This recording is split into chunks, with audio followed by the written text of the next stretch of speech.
तो कल हम लोगों ने ये देखा था कि समुदाय चेतना जो है उसकी समीक्षा जो है इसमें की गई थी। समुदाय चेतना में क्या हुआ, उस समुदाय चेतना का कारण क्या है, ये सब किया। फिर समुदायों के रूप में मानव पहचानने का आधार और उसकी सीमा का चित्रण, यहाँ से आगे बढ़ रहा हूँ। तो इस धरती पर मानव में विभिन्नताएं सहित परिवार समुदायों को अपनत्व दायरा की मानसिकता के रूप में विकसित होना पाया गया। तो जो जिसको अपन समुदाय कह रहे हैं उसका मतलब है कि जो परिवार हैं या जो लोग हैं उस समुदाय को अपना मानते हैं। तो ये जो अपनत्व का मानसिकता है उसी के आधार पे समुदाय का सीमा जो है वो तय होता है। यदि हम पूरी मानव जाति को अपना मानते हैं तब समुदाय से मुक्ति होती है, नहीं तो समुदाय चेतना बनी रहती। उल्लेखनीय घटना यह है कि द्वेष मुक्त समुदाय और परिवार नहीं हो पाए। तो वो कह रहे हैं कि ये जो अपनत्व की बात तो रही, लेकिन दूसरे समुदाय के साथ या दूसरे परिवार के साथ द्वेष की घटना जो है वो मानव जाति बनी रही। हर मानव समुदाय को समाज कहता हुआ और समाज कल्याण और विकास का प्रवचन करता, भाषण करता हुआ मिलता है ना।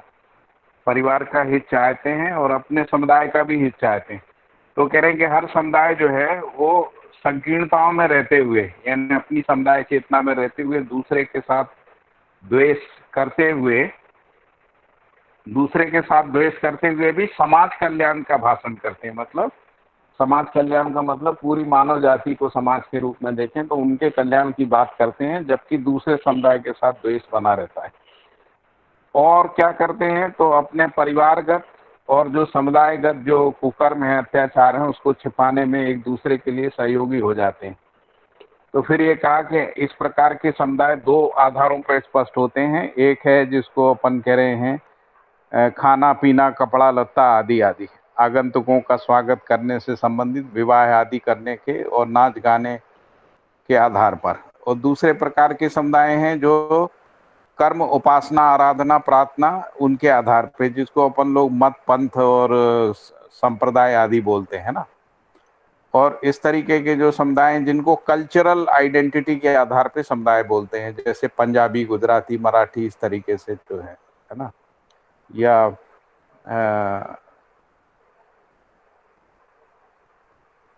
या जिनको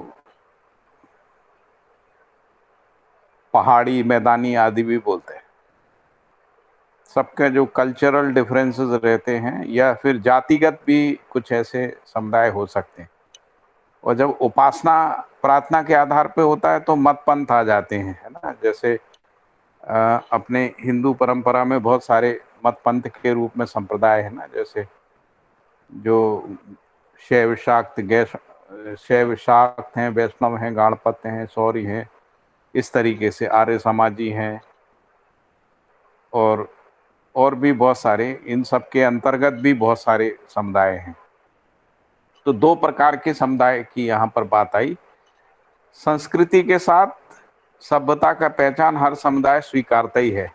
सभ्यता विशेषकर क्या है तो आगंतुक व्यक्ति के साथ कैसा संबोधन करना है, परिचय का क्रम क्या रहेगा, परस्परता में जो घटित घटनाएं हैं वो कैसी होंगी, बाजार हाट सभा सम्मेलन संबोधनों संबंधों में आशय मार्गदर्शन निर्देशन अनुकरण, ये सभ्यता के मूल में स्पष्ट होता है। और संस्कृति सभ्यता विधि व्यवस्था का नाम हर परंपरा समुदायों के मूल में होना पाया जाता है। हर समुदाय जो है कोई ना कोई संस्कृति सभ्यता किसी न किसी विधि और व्यवस्था को मानता ही है ना।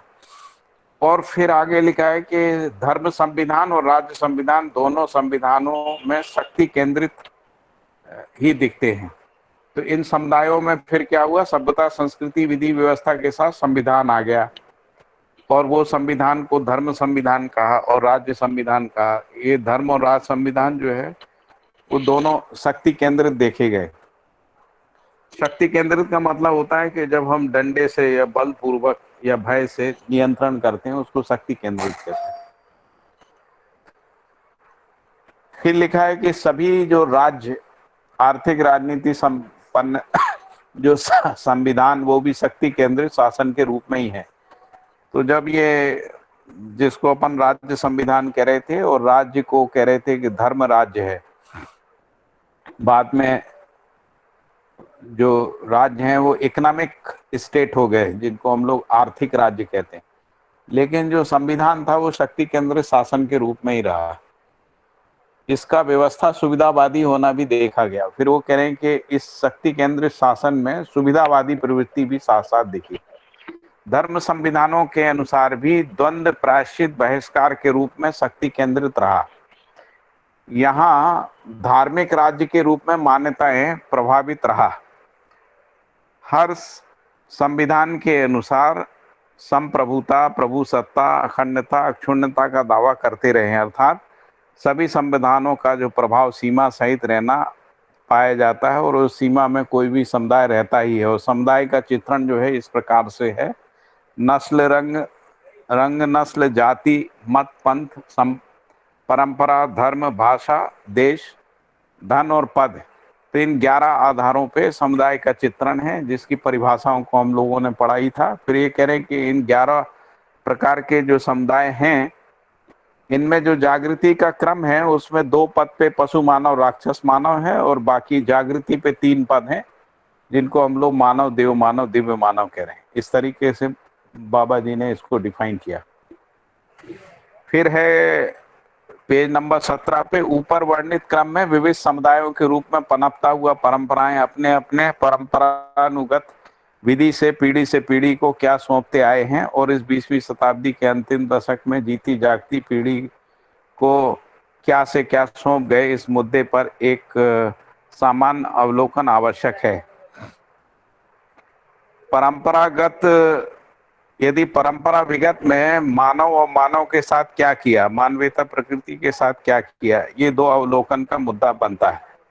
यदि हम इसका समीक्षा करते हैं जो कुछ भी हुआ है, तो फिर समीक्षा के 2 मुद्दे बनते हैं कि मानव मानव के साथ कैसे जिया है, उसने क्या किया है। तो हम लोग देखते हैं कि मानव मानव के साथ लड़ता रहा, युद्ध करता रहा, आपस में द्वेष रहा, द्रोह विद्रोह ये सब होता रहा,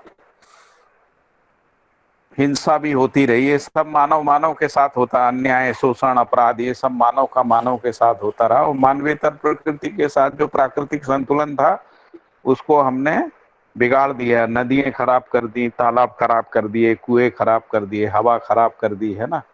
और अंधाधुंध जो है प्रकृति का शोषण किया, उसके कारण से ताप का संतुलन, दाब का संतुलन, ऋतु संतुलन, ये सब बिगड़ गया। तो समुदाय चेतना में जीते हुए हम कहाँ पहुंचे, तो यहाँ पर समीक्षा के लिए उन्होंने कहा ये 2 मुद्दे हैं। अभी तक अनेक समुदाय परंपराओं के रूप में विविध आधारों के साथ पीढ़ी से पीढ़ी को अनुप्राणित करता हुआ देखा गया। अनुप्राणित करने का तात्पर्य जिस जिस परंपरा जिन जिन आधारों अथवा मान्यताओं के साथ मानसिकता को, प्रवृत्ति को, प्राथमिकताओं को अपनाते हुए आए हैं, उसे अग्रिम पीढ़ी में स्थापित करने के लिए किया गया क्रिया, प्रक्रिया और संप्रेषणाओं से है। यह भी हम परंपराओं में देख पाते हैं कि यही मानसिकताएं विविधता के साथ प्रचलित हैं। विविधताओं में से अपना पराया एक प्रधान मुद्दा है। इसके समर्थन में संस्कार, शिक्षा, संविधान, व्यवस्था, परंपराएं जो है इसके प्रधान हैं। फिर दूसरी विधि से सभ्यता, संस्कृति, विधि, व्यवस्था है। तीसरी विधि से रोटी बेटी, राजनीति, धर्म, नीति, एकता के आधार पर समुदायों का कार्य व्यवहार दिखता है। फिर अगले पैरा में कह रहे हैं कि शिक्षा विधि प्राचीन समय से ऊपर कहे 3 प्रकार के एकता अनेकता के आधार पर संपन्न होता हुआ इतिहास के विधि से समझा जा सकता है। हर संविधान जो धर्म और राज्य का संयुक्त मानसिकता के साथ चलने वाले सभी समुदाय अथवा प्रत्येक समुदाय अपने अपने धर्म अथवा राज्य मानसिकता के आधार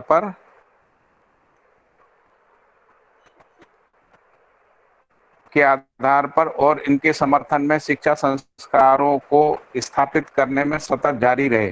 कालांतर से अधिकांश देशों में धार्मिक राज्य के स्थान पर आर्थिक राज्य और संविधान विज्ञान के सहायता से स्थापित होता आया, क्योंकि विज्ञान की सहायता से सामरिक दक्षता को बढ़ाने का अरमान प्रत्येक राज्य संस्था का अपरिहार्य बिंदु रहा। इसी सत्यतावश विज्ञान और तकनीकी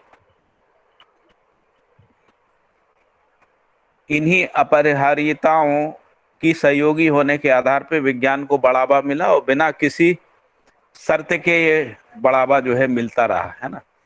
फिर कह रहे हैं कि जो विज्ञान है वो मूलतः प्रकृति पे शासन करने के लिए तो प्रकृति पे विजय पाने के लिए शुरू हुआ था।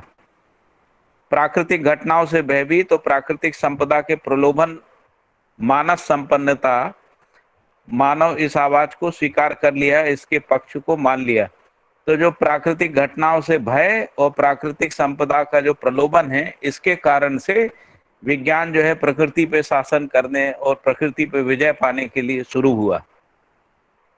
इसी बीच विज्ञान भले ही सामरिक मानसिकता की पुष्टि में कार्य करता हो, क्योंकि उसे राजाश्रय की आवश्यकता रही, साधारण रूप में समीचीन परिस्थितियों के अनुसार कुछ भी विज्ञान और तकनीकी से संभव हो पाया, उससे मानव से देखने सुनने की जो प्रवृत्ति है वो उनका विकास हुआ। और इसी को आगे बाबा जी कह रहे हैं कि ये जो देखने सुनने और करने की जो प्रवृत्ति है, उसी को विकास करके दूरगमन, दूरदर्शन, दूरश्रवण प्रौद्योगिकी, स्वचालित यंत्र और कृषि उपकरणों को भी विज्ञान के द्वारा करतलगत किया मानव परंपरा ने, है ना। फिर कह रहे हैं कि भौतिक रासायनिक शोध जितने भी हो पाए हैं, उन्हीं के आधार पर जितने भी यंत्र रचनाएं संपन्न हुए हैं, उनका उपयोग सामान्य जनता के लिए उपलब्ध हो गया। फिर लिखा है कि मानसिकता और समझ, समुदाय मानसिकता का मूलभूत आधार जो पहले चित्रित कर चुके हैं वह यथावत रहते हुए देखने को मिलता है। फिर आगे ये कहा गया कि हर समुदाय में संस्कृति के संबंध में जो आधार देखने को मिलता है वह यही है, कैसे गाते हैं, कैसे नाचते हैं, कैसे शादी करते हैं, जन्म मृत्यु घटनाओं में कैसे उत्सव मनाते हैं, कैसे अलंकार आदि धारण करते हैं, यही सब प्रधान मुद्दे रहे। संस्कृति, इसी को संस्कृति मानते रहे लोग, है ना। इसके बाद आज की स्थिति में अति प्रधान मुद्दा जो है स्वास्थ्य संरक्षण आ गया। स्वास्थ्य संरक्षण का प्रमाण जो है संग्रह, सुविधा, भोग, संघर्ष कार्यों के साथ देखना आज की स्थिति में प्रचलित है। अभी जो यूएन के जो ह्यूमन इंडेक्स के जो पैरामीटर्स हैं उसमें हेल्थ को उन्होंने शामिल कर लिया है। सभी समुदायों के साथ कोई ना कोई भाषा तो रहता ही है। भाषा, सुविधा, संग्रह और सामरिक क्षमता के योगफल में तो भाषा कैसी है, संग्रह सुविधा क्या की स्थिति क्या है और सामरिक क्षमता क्या है, इन तीन के आधार पे जो है विकसित, अविकसित और विकासशील नामों से देश और समुदायों को पहचानने के तर्ज में समीक्षा आज प्रचलित है। आज की स्थिति में विज्ञान शिक्षा की स्वीकृति सभी देश, सभी समुदायों में सहज रूप में होना पाया जाता है। ऐसे विज्ञान और तकनीकी से जो घटित हुआ वह पहले स्पष्ट हो चुका है। विज्ञान और वैज्ञानिकों का तर्ज प्रकृति पर विजय पाने की घोषणा रही, वह धीरे धीरे धीमा होता हुआ देखने को मिलता है। विशेषकर विज्ञान संसार अपने संपूर्ण ज्ञान प्रक्रिया सहित संतुलन और संभावना के पक्षधर के रूप में दिखते हैं। इसके अनुसार संतुलन का तात्पर्य अपने प्रयोग विधि से जो कुछ भी घटना रूप में यंत्रों को प्राप्त किए, यही इनका आद्यांत प्रमाण है। ऐसे यंत्र और उनके अनुमान के अनुसार कार्य कर जाना संतुलन मानते हैं लोग, है ना। हमने कोई एक सिद्धांत को पहचाना और फिर किसी एक विधि से हमने उस यंत्र को संचालित कर लिया, इसको संतुलन कह रहे हैं। जबकि बाबा जी कह रहे हैं कि जो संतुलन है वो मानव कुल का संतुलन है, मानव का मानव के साथ और मानव नैसर्गिकता के बीच में जो संतुलन है, उस संतुलन के रूप में हमको समझना पड़ेगा। यह प्रत्येक व्यक्ति अपने में समझ सकता है, जबकि संतुलन मानव का सहअस्तित्व, सहज आवश्यकता, उपलब्धि और उसका उपयोग, सदुपयोग, प्रयोजन के रूप में होना स्वाभाविक है। प्रयोजन सदा ही संतुलन है जिसकी अपेक्षा सर्वमानव में पाया जाता है। संतुलन ही अभय समाधान के रूप में, अभय समाधान सहज विधि से सहअस्तित्व क्रम में समृद्धि का होना पाया जाता है। सहअस्तित्व क्रम का तात्पर्य है चारों अवस्थाओं में परस्पर उपयोगिता, पूरकता ही प्रमाणित होने से है। अभय समाधान क्रम का तात्पर्य व्यवस्था और समग्र व्यवस्था में भागीदारी से है। समृद्धि का तात्पर्य परिवार सहज आवश्यकता से अधिक उत्पादन से है। यही विधि से ग्राम परिवार से विश्व परिवार पर्यंत समाधान, समृद्धि, अभय, सहअस्तित्व प्रमाण क्रम में संतुलन और उसकी निरंतरता मानव परंपरा सहज होना निश्चित संभावना है। जिसकी आवश्यकता सर्वमानव में होना पाया जाता है, संभावनाएं नित्य समीचीन है। इस प्रकार असंतुलन का अर्थ स्पष्ट हुआ। इसी क्रम में आदर्शवादियों का ईश्वरवाद, भक्तिवाद, विरक्तिवाद, उपासना तंत्रवादियों के अनुसार संतुलन का जिक्र हुआ है। फिर कह रहे हैं कि जो भक्ति, विरक्ति, ईश्वर या आध्यात्मवादियों ने मोक्ष को संतुलन की स्थली माना है। इसके संतुलन का अथवा मुक्ति का तात्पर्य दुखों से मुक्ति होना है। ऐसे दुख जो है माया, मोह बस या अज्ञान बस, पाप बस, स्वार्थ बस जो है होना बताया गया। भक्ति, विरक्ति, त्याग, वैराग्य, योग, अभ्यास, पूजा पाठ, प्रार्थनाएं आदि उपायों से दुख निवृत्ति के लिए मार्ग बताया गया। ईश्वर परमात्मा कृपा से मुक्ति होगी, ऐसा भी लिखा है। पाप मुक्ति के क्रम में पाप मुक्ति को निश्चित स्थान व्यक्ति के सम्मुख किए गए पापों को स्वीकार किया जाना, निवारण के लिए विविध उपाय बताया गया। ऐसे पाप स्वीकृति से पाप कार्यों में प्रवृत्ति क्षीण होती है, ऐसा सोचा गया। लेकिन ये सब हुआ नहीं मानव परंपरा में। स्वार्थ, दुराव, छुपाव पाप के लिए कारण बताया गया। स्वार्थी के साथ संग्रह, सुविधा, भोग, अतिभोग, द्वेष, यही प्रमुख विकारों को स्वीकारा गया। धार्मिक राजनीति के मूल में सुविधा संग्रह, अहर्ता को ईश्वरीय प्रतिनिधि और राजा राजगद्दी और ईश्वरीय मार्गदर्शक एवं ईश्वर प्रतिनिधि के रूप में गुरु को, तो राजा को ईश्वर का मार्गदर्शक के रूप में और गुरु को जो है ईश्वर प्रतिनिधि के रूप में मानते हुए सर्वाधिक सुविधा संग्रह किए। हर मानव ने अर्पण, समर्पण, भाग या कर के रूप में प्रभावित रहना देखा गया। यानी धर्मगति ने अर्पण समर्पण के रूप में सुविधा संग्रह किया और राजाओं ने जो है वो कर या अपना हिस्सा, भाग जिसको कह रहे हैं ना, उसके आधार पे किया। कालक्रम विज्ञान युग के अनंतर अधिकांश लोगों में सुविधा संग्रह, भोग की आवश्यकता जग गई। इसके लिए संघर्ष ही एकमात्र रास्ता दिखाई पड़ा। इसलिए हर व्यक्ति, परिवार, समुदाय परस्पर संघर्ष करने के लिए अपने को तैयार करता रहा। आज भी सर्वाधिक व्यक्ति, परिवार, समुदाय संघर्ष के लिए तैयार करता हुआ देखने को मिलता है। इसे हर व्यक्ति देख सकता है। भक्ति, विरक्ति के मार्गदर्शकों के रूप में पहचानने गए विविध प्रकार के धर्म, गद्दी, यति, सती, संत, तपस्वी, ज्ञानी, भक्त, विद्वान, ये सब अपने तौर पर बहुत सारा प्रवचन, उपदेश करने के उपरांत भी अमूलतः कोई प्रमाण परंपरा के रूप में व्यवस्था और शिक्षा के अर्थ में सार्थक बनाने के लिए अभी तक पर्याप्त नहीं हुआ है। ये जो भी धर्म गद्दी में बहुत महान बड़े बड़े लोग हुए हैं, इन्होंने बहुत सारा प्रवचन, शास्त्र, किताबें, ये सब लिखा है। लेकिन बाबा जी यहाँ पर पॉइंट आउट कर रहे हैं कि व्यवस्था और शिक्षा के अर्थ में सार्थक नहीं हो पाया।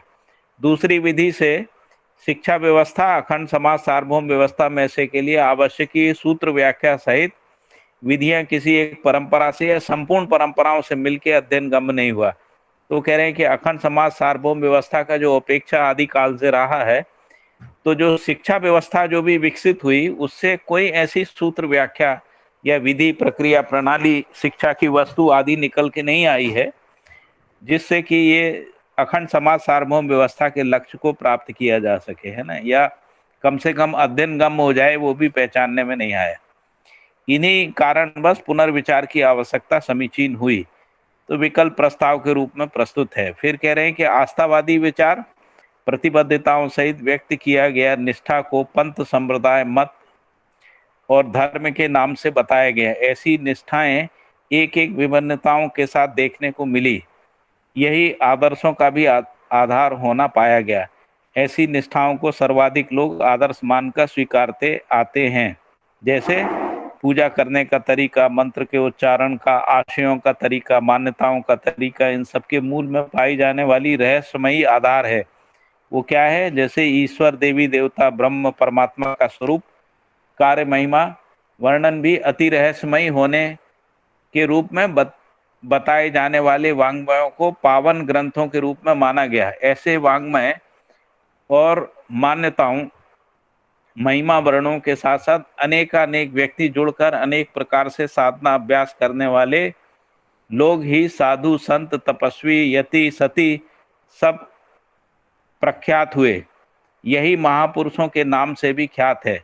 ईश्वर ही अनेक अवतारों के रूप में अवतारी पुरुष और अवतारों के नाम से स्थापित हुए।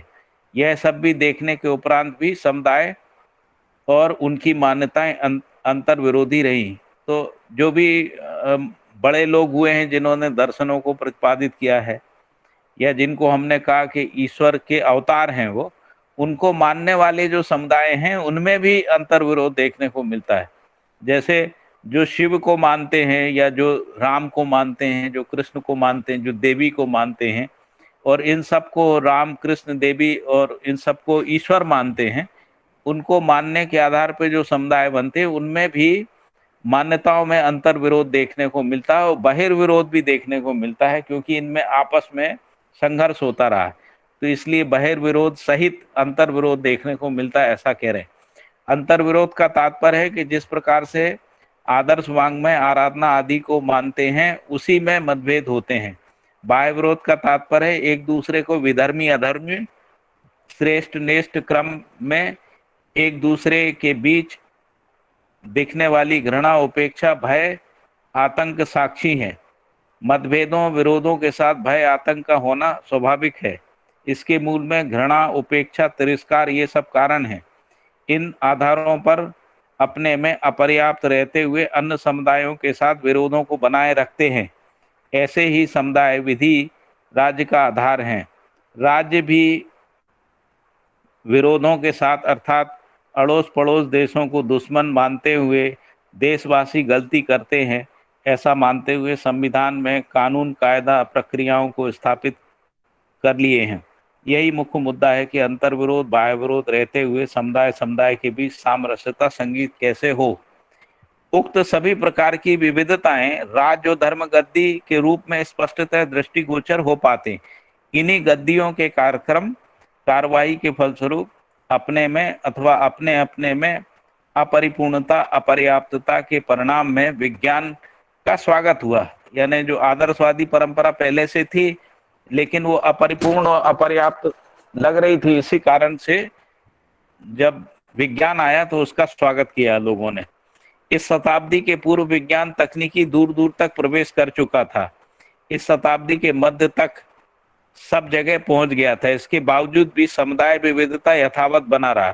तो बाबा जी कह रहे हैं कि विज्ञान आ तो गया लेकिन जो समुदाय की विविधता है वो खत्म नहीं हो पाई, वो यथावत बनी हुई है। अतः कलह बाह्य कलह भी वैसे ही हैं। इसलिए विज्ञान को अपनाने मात्र से परस्परता में अथवा अपने अपने समुदाय में मतभेद विरोधों का उन्मूलन नहीं हो पाया। यही हर समुदाय का अपर्याप्तता अर्थात अपने में असंतुलित होने का द्योतक है। इसी को बाबा जी कह रहे हैं, यही असंतुलन है जिसको कह रहे हैं, और अपर्याप्तता है। इसको परिवारों में द्वेष, गांवों में द्वेष, नगरों में द्वेष और गलती अपराध शोषण के रूप में, सामाजिक राजनीतिक आर्थिक असंतुलन के रूप में दिखता है। हर समुदाय संतुलित रहना चाहता है। तो ये सब द्वेष होते हुए भी हर समुदाय जो है वो संतुलित रहना चाहता है। इसी आधार पर हर मानव संतुलित रहना चाहता है। संतुलन का मूल तत्व आर्थिक सामाजिक राजनीतिक विधा है। सामाजिकता राज्य समेत ही वैभवित होना पाया जाता है। राज्य का तात्पर्य ही वैभव है और समाज वैभव का तात्पर्य पूर्णता के अर्थ में मानव अथवा संपूर्ण मानव उन्मुख होने से, प्रमाणित होने से। इसलिए समाज सहज अर्थ सार्थक होने के लिए हम समाज और सामाजिकता का अध्ययन करेंगे। तो इस तरीके से ये हम लोगों ने पिछले 3 दिन में इसको पढ़ा था।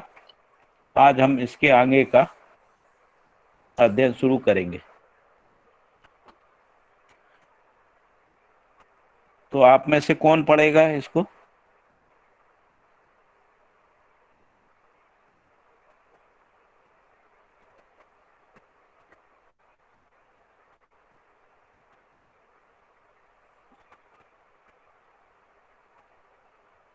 मैं शुरू करूं? हाँ करिए। आपका हिंदी थोड़ा सा अभ्यास कम है, लेकिन करिए आप शुरू। ओके। कल आपने सुनाया कुछ तो कुछ मेरा हिंदी।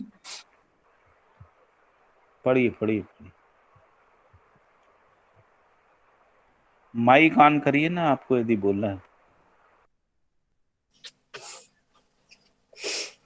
व्यवहारवादी समाजशास्त्र की परिभाषा, यही है ना? सेकंड वन परिभाषा। वर्तमान में विश्वास मौलिक, एक मिनट।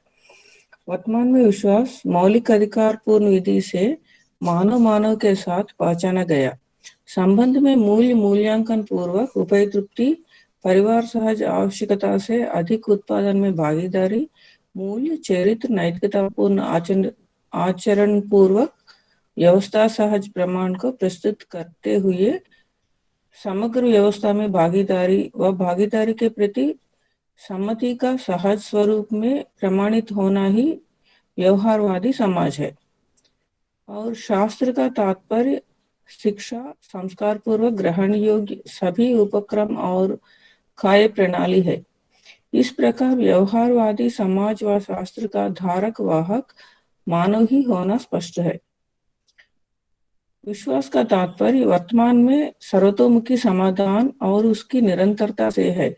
सर्वतोमुखी समाधान का तात्पर्य अस्तित्व मूलक मानव केंद्रित चिंतन, अस्तित्व में मानव स्वयं अपने अविभाज्यता को दृष्टापद प्रतिष्ठा रूपी महिमा सहित वर्तमान में होने की स्वीकृति और उसमें दृढ़ता और अस्तित्व की सह अस्तित्व में ही विश्वास क्रम विकास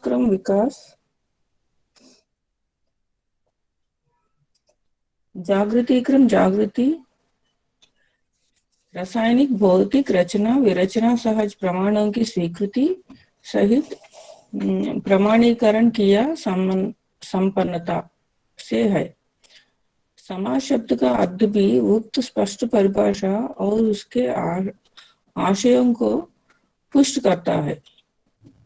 समाज शब्द का अर्थ भी उक्त स्पष्ट परिभाषा और उसके आशयों को पुष्ट करता है। यथा पूर्णता के अर्थ में किया गया यत्न सहित गति है। यत्न का तात्पर्य जिस रूप में समाधान और उसकी निरंतरता प्रमाणित होता है। व्यवहार में यत्न को प्रयत्न शब्द का भी प्रयोग किया जाता है। प्रयत्न का तात्पर्य प्रज्ञा सहित यत्न से है। प्रज्ञा का तात्पर्य फल परिणामों को भले प्रकार से अथवा संपूर्ण प्रकार से जानते हुए, मानते हुए, पहचानते हुए निर्वाह करने की क्रियाकलापों से है।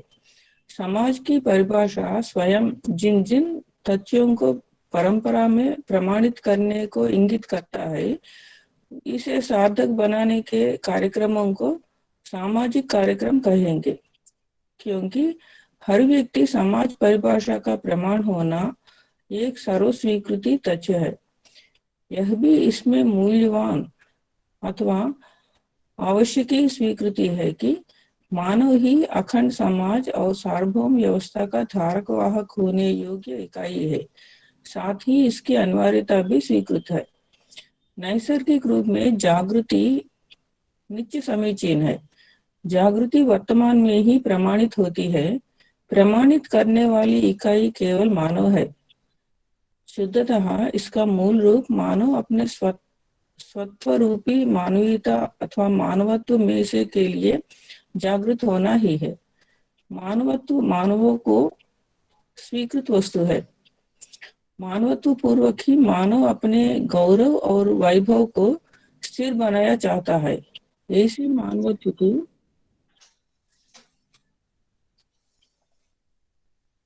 अपेक्षा को विविध प्रकार से मानव व्यक्त करता ही है। इसी क्रम में बहुमुखी अभिव्यक्ति संप्रेषण प्रकाशन होने के आधार पर बहुमुखी कार्य संपन्न होना भी एक आवश्यकता रहा है।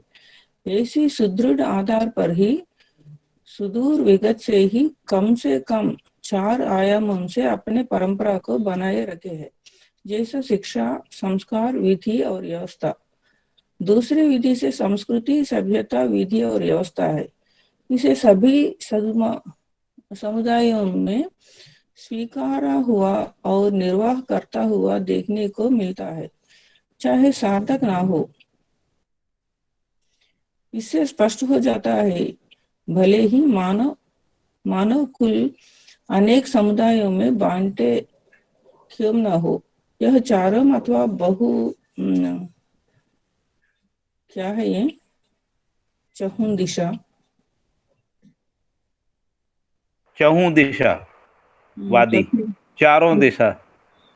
चारों अथवा चहुं दिशावादी परंपराएं सभी देश काल में सभी समुदाय में देखने को मिला। इन चारों आयामों में मानवीयता को समावेश कर लेना ही मानवीयता पूर्ण परंपरा का तात्पर्य है। जैसे मानवीयता पूर्ण शिक्षा, संस्कार, विधि एवं व्यवस्था, संस्कृति, सभ्यता ही मानव परंपरा में अखंडता का सूत्र है। मानव परंपरा का संतुलन अखंड समाज और सार्वभौम व्यवस्था के रूप में प्रमाणित होना सहज है। यह दोनों अविभाज्य रूप में प्रतिष्ठा और गरिमा है। मानव कुल का संतुलन सर्वतोमुखी समाधान पूर्वक ही संपादित होना पाया जाता है, क्योंकि सर्वतोमुखी समाधान संबंध परिवार संतुलित रहना पाया गया है।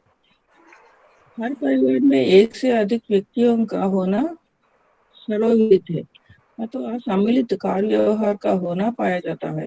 परिवार की परिभाषा भी इसी तथ्य को पुष्ट करता है तथा परिवार में प्रस्तुत अथवा सम्मिलित सभी व्यक्ति एक दूसरे के साथ संबंध को पहचानते हैं एवं मूल्यांकन करते हैं और उभय तृप्ति पाते हैं और परिवार सहज आवश्यकता से अधिक उत्पादन कार्य में सभी पूरक होते हैं। इन्हीं आधारों पर समाधान और समृद्धि का प्रमाण प्रस्तुत हो पाता है। मानव का परिभाषा समाहित रहना ही है तथा मनाकार को साकार करने वाला मनस्वस्थता सहज प्रमाण प्रस्तुत करने वालों के रूप में होना देखा गया है।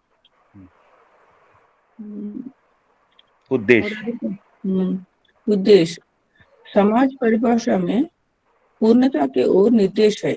अस्तित्व में परमाणु का विकास और जागृति सहज अध्ययन क्रम में घटन पूर्णता, क्रिया पूर्णता, आचरण पूर्णता और इसकी निरंतरता को देखा गया है। देखने के तात्पर्य समझने से ही है। परमाणु का वैभव को अस्तित्व में व्यवस्था की मूल इकाई के रूप में इनके कार्यकलापों को देखा गया है। यह जड़ चैतन्य प्रकृति के संबंध में स्पष्टतया समीकरण होता है। परमाणु अंशों से ही परमाणु रचित रहना पाया जाता है। परमाणु अंशों से ही परमाणु रचित रहना पाया जाता है। हर व्यवस्था में आवेश अव्यक्त अव्यवस्था को द्योतक है। जैसे मानव में पाई जाने वाली 6 प्रकार के आवेश अव्यवस्था का द्योतक होना देखा गया है। मानव में घटित होने वाले 6 प्रकार के आवेश यानी काम, क्रोध, लोभ, मोह, मद और मात्सर्य, है ना? लिखा ही है, आगे लिखा है। मानव में घटित होने वाले आवेशों को काम, क्रोध, लोभ, मोह, मद, मात्सर्य के रूप में गणना किया गया है। यह मानव कुल में चर्चित, विश्लेषित, निष्कर्षित व्यवस्था है। प्रत्येक आवेश व्यवस्था के रूप में मानव सहज मानस विधि से मानव सहज मानस विधि से मानव सहज मानस विधि से मूल्यांकित होता है। मानव सहज मानसिकता मानवीयतापूर्ण विधि से कार्यरत रहना पाया जाता है। किसी व्यक्ति, परिवार, समुदाय को अथवा संपूर्ण समुदाय को व्यवस्थाएं स्वीकृत नहीं हो पाती है। यही मुख्य बिंदु है जिस पर विचार करना आवश्यक है। व्यवस्थाओं से मुक्त हर एक मानव में आवश्यकता के रूप में होना पाया जाता है। ऐसे व्यवस्था का मूल रूप ही बंधन है। ऐसे बंधन के स्वरूप को आशा, विचार, इच्छा बंधनों के रूप में देखा गया है। यह जीवनगत क्रिया रूपी आशा, विचार, इच्छाएं भ्रमित रहने पर्यंत बंधन पर्यंत आवेशों का, संपूर्ण आवेश पर्यंत व्यवस्थाओं का होना आंकलित होता है। इसे प्रत्येक व्यक्ति निरीक्षण, परीक्षण, सर्वेक्षण पूर्वक समझ सकता है। आगे बढ़ो, आगे पढ़िए। हाँ, एक पेज और पूरा पढ़े।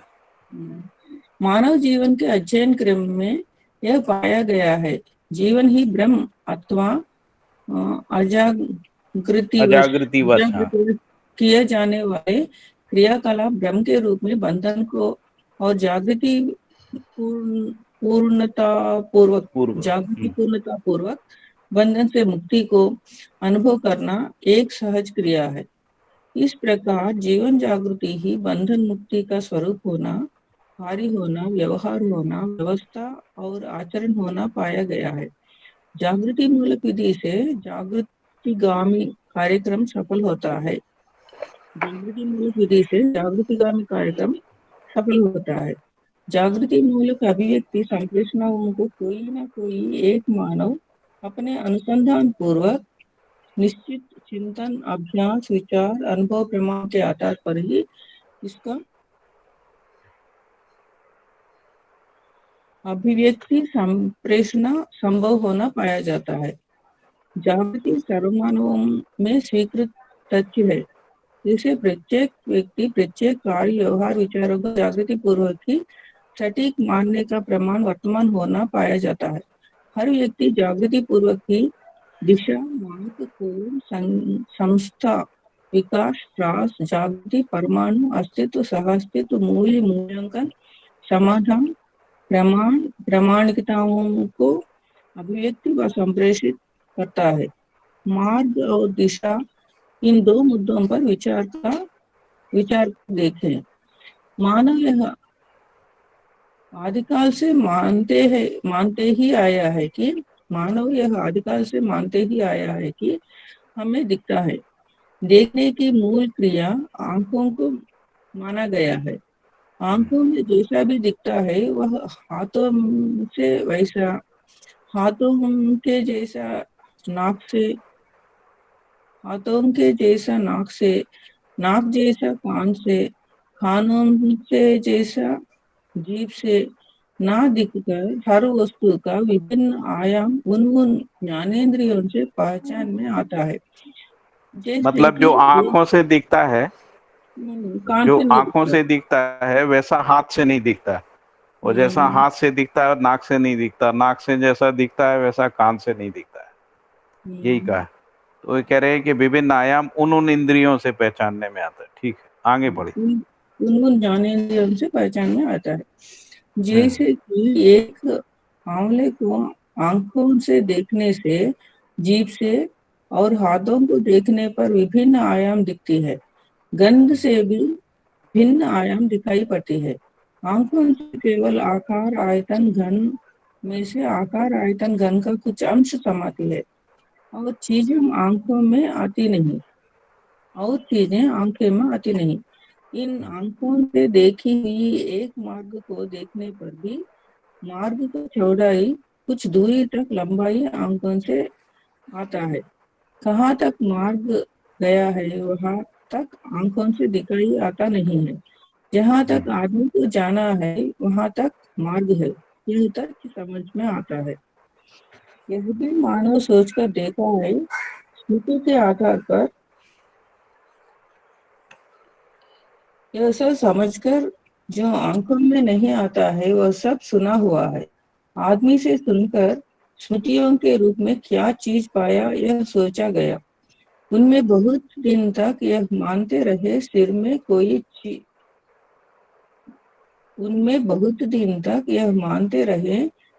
कोई चीज है, वह स्मृतियां रहती है।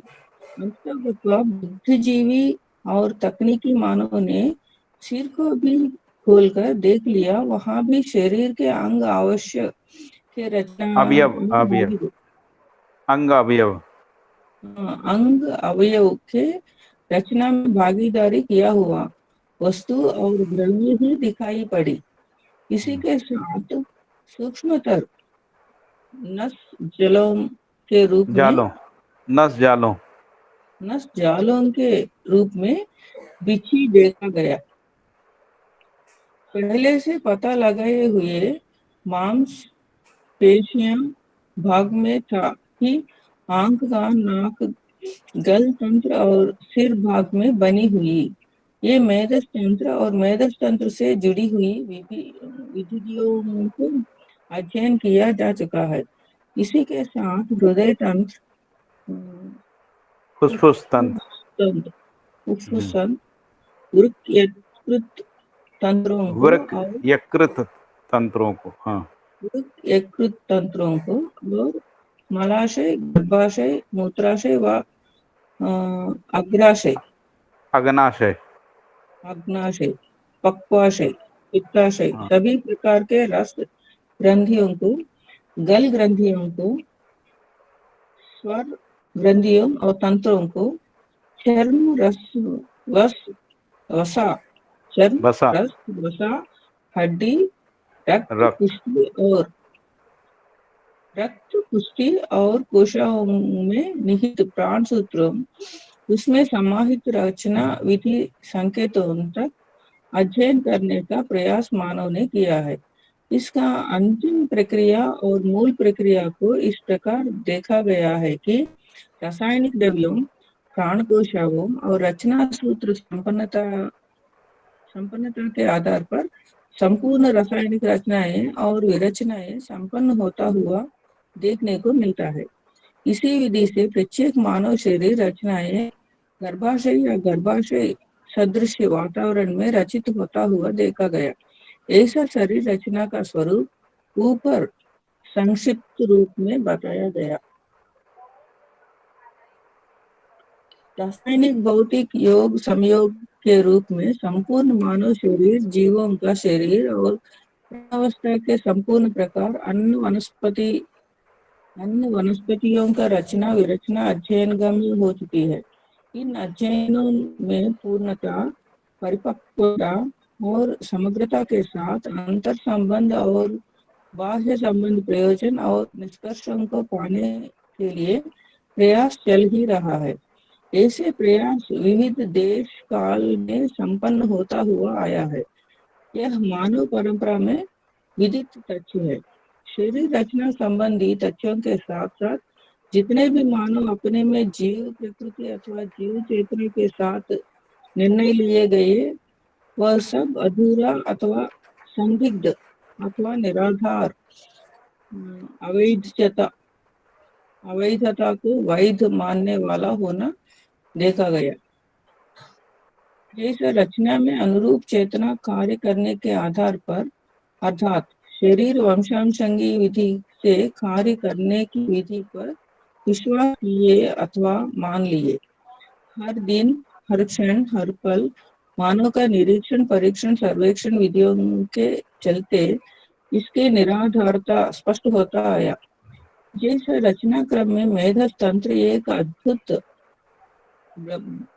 बहु प्रक्रिया बहु नसजाल तंत्र पावन और सुरक्षा विधि से निर्मित रचित रहते हुए उसमें स्मृति क्षेत्र को पता लगाते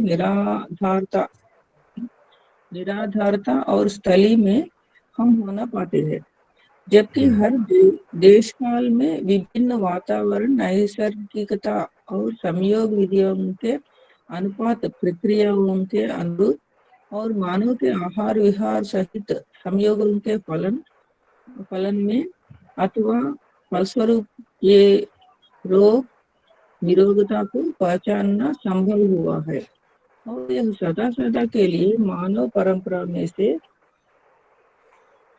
प्रमाणित होता रहेगा, ही रहेगा।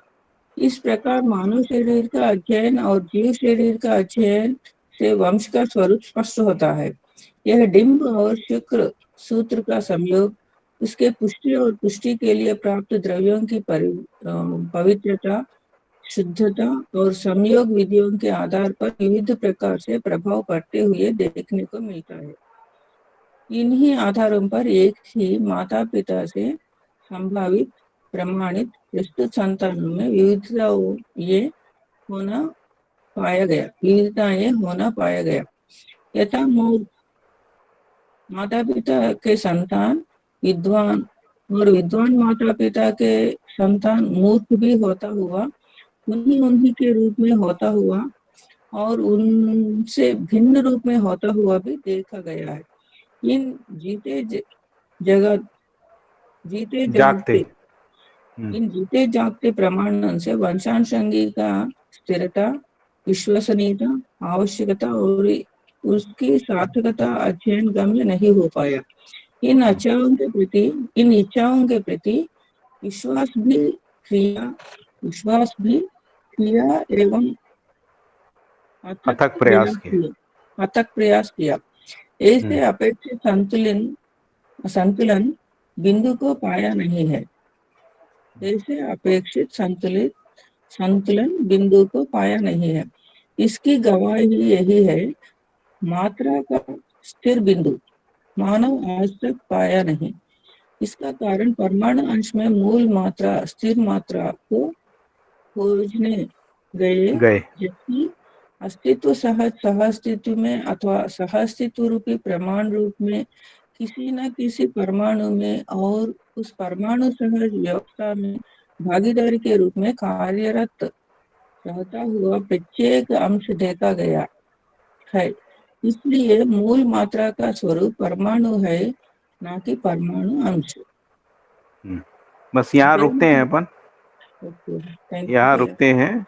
यहाँ पे जो लास्ट पैराग्राफ में कहा गया है, तो जो फिजिक्स है वो जिसको अपन मास बोलते हैं ना, मास, तो परमाणु के अंश को मास मानते हैं, या मात्रा, जिसको हिंदी में मात्रा कह रहे हैं।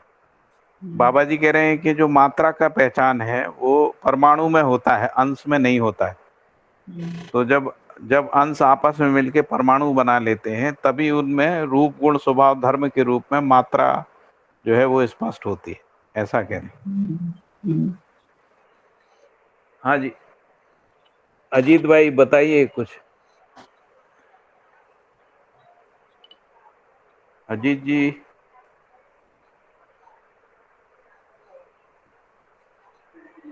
योगेश भाई, योगेश जी, हाँ बताइए, क्या आपको रिवाइज करना, रिवीजन कर सकते हैं, नहीं तो आपको डिस्कशन भी कर सकते हैं, जो आपको ठीक लगता है।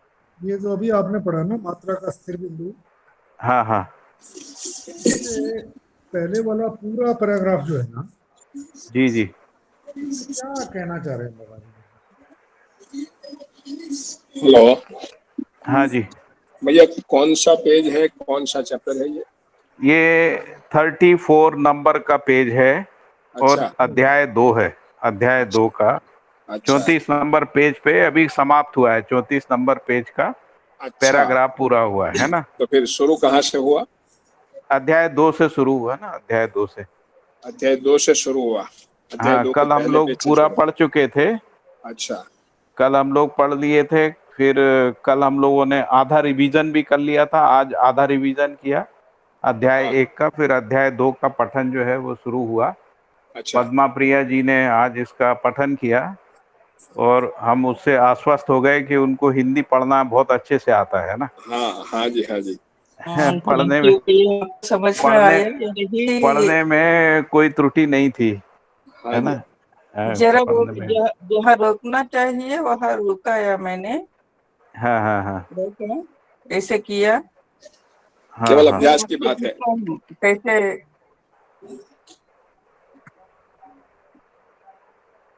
मुझे बोलना अच्छी तरह नहीं आती, कोई बात नहीं। पढ़ने के लिए समझने में तेलुगु में ट्रांसलेट करके समझ कर सकता हूँ।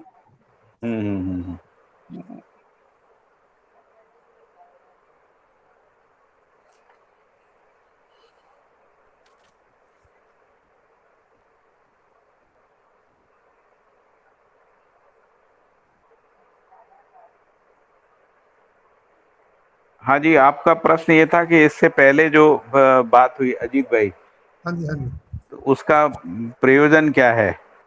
हाँ, ये मतलब पूरा आपने को बायोलॉजी। हाँ, तो उसका प्रयोजन केवल इतना ही बता रहे हैं कि जो शरीर रचनाओं में जो भी होता है और उसमें सम्मिलित क्रियाकलाप के फल के रूप में ही होता है, जिसको जो भी होता है। दूसरी बात इसमें कहा कि जो मेमोरी है वो वहाँ नहीं मिलती है ना, याददाश्त जो है वो ब्रेन में नहीं मिलती है। हाँ। और इसके आधार पे कोई संतुलन बिंदु मानव में नहीं मिलता है, ऐसा भी बोला उन्होंने। तो तीन चार बातें इसमें मूल रूप से आई हैं। एक तो ये सब जो मानव शरीर का जो क्रियाकलाप है वो सब अंग अवयवों और उनकी जो रचना विधि है उनके सम्मिलित योगफल में ही है। इसीलिए फिर उन्होंने यहाँ परमाणु का उदाहरण इसके साथ जोड़ा, जिसको एनोलॉजी बोलते हैं ना। तो उसमें हाँ, कहा कि परमाणु का जो है ना, एक जो अंश होता है वो उसमें मात्रा नहीं पहचानने में आती। मात्रा का स्थिर बिंदु मानव आज तक नहीं पाया है ना, ऐसा कह रहे हैं। तो एक ये बात बोली है। दूसरी बात ये कही है कि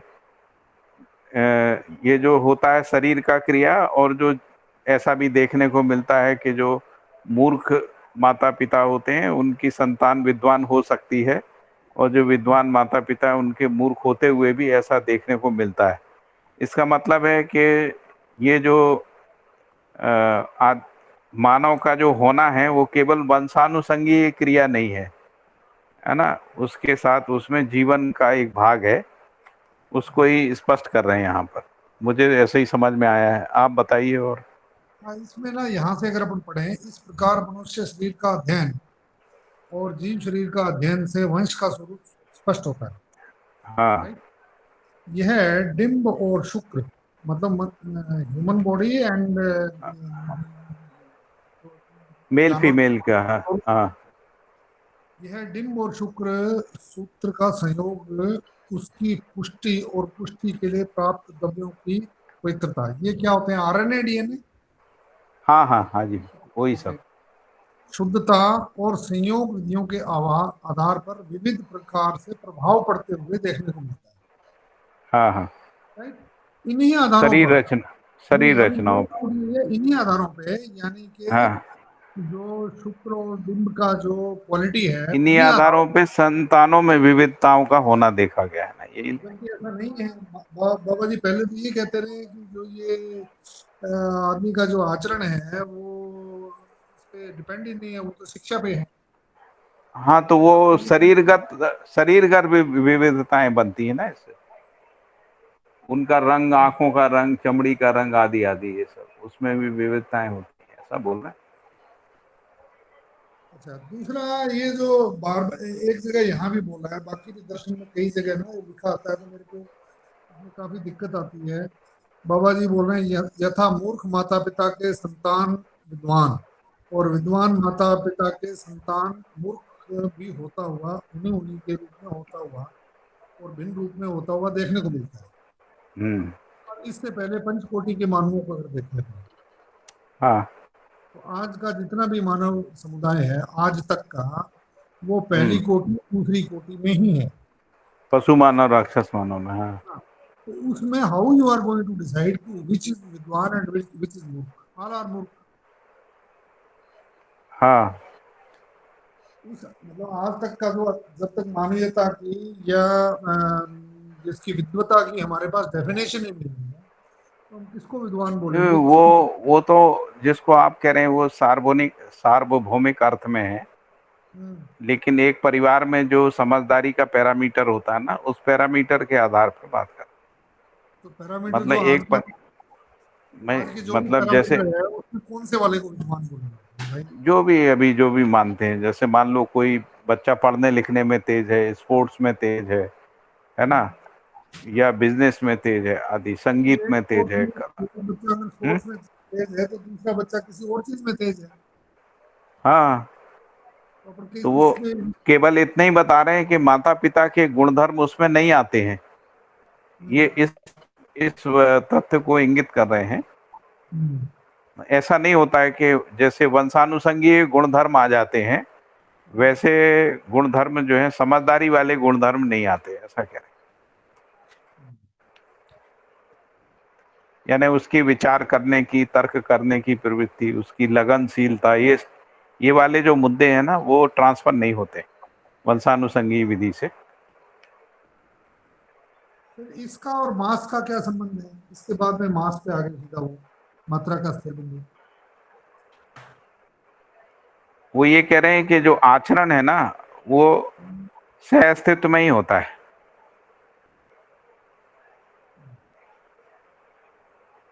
मतलब जो वो कह रहे हैं कि मात्रा का स्थिर बिंदु मानव आज तक पाया नहीं है, ऐसा कह रहे हैं। तो परमाणु अंश में मूल मात्रा को खोजने गए, जबकि अस्तित्व सहज सहअस्तित्व में ही अथवा सहअस्तित्व रूपी प्रमाण रूप में किसी न किसी परमाणु में और उस परमाणु सहज व्यवस्था में भागीदारी के रूप में कार्यरत करता हुआ प्रत्येक अंश देखा गया है। इसलिए मूल मात्रा स्वरूप परमाणु है, ना कि परमाणु अंश है। तो इसी को अपन देखेंगे कि जो भी एक व्यक्ति का पहचान है ना, वो भी इसी रूप में रहता है। तो हम लोगों ने व्यक्ति को मूल में मान लिया है, जबकि वो व्यक्ति जब परिवार में और परिवार समाज व्यवस्था में भागीदारी करता हुआ जो व्यक्ति होता है ना, उसी में उसका आचरण स्पष्ट होता है। हम लोगों ने आधार मान लिया व्यक्ति को, ऐसा।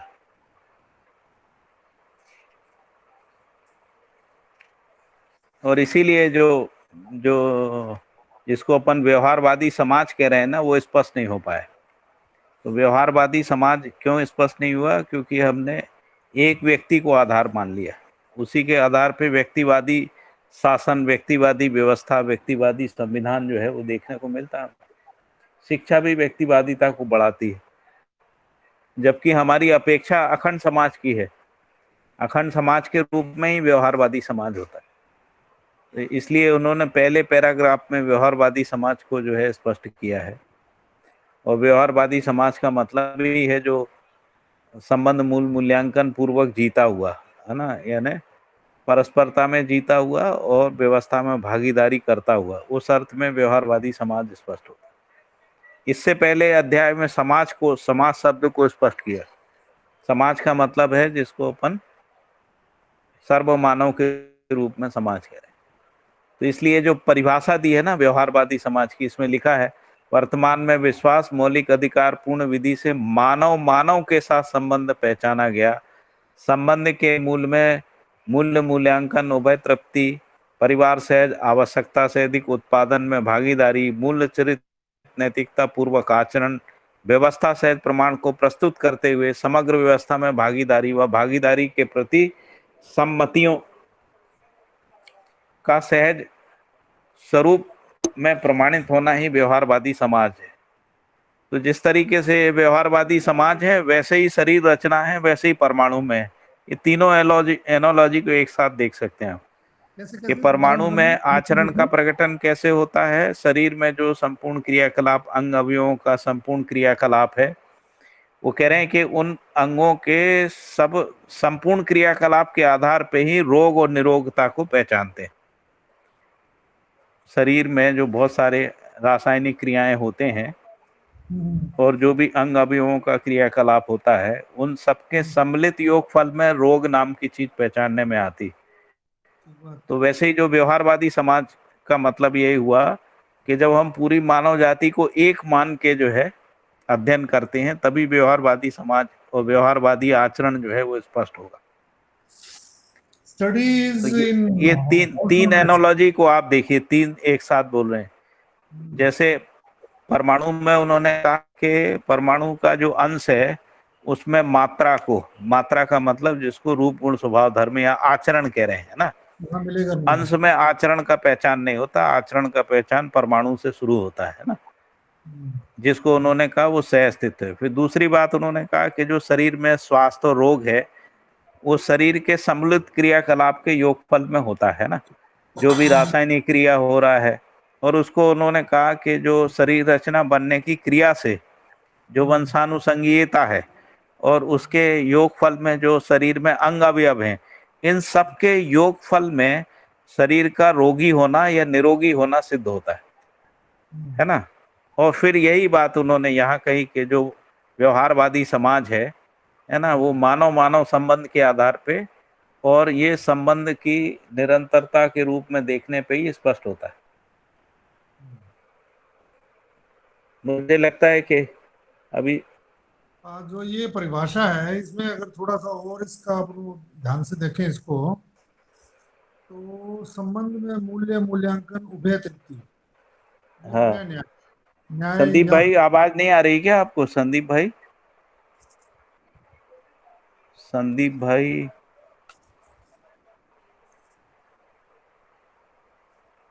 संदीप भाई ने मैसेज लिखा है कि मुझे आवाज नहीं आ रही है, क्या यह सिर्फ मेरे साथ है?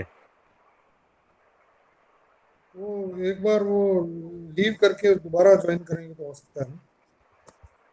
संदीप भाई अब आ रही है आवाज क्या? अभी भी नहीं आ रही?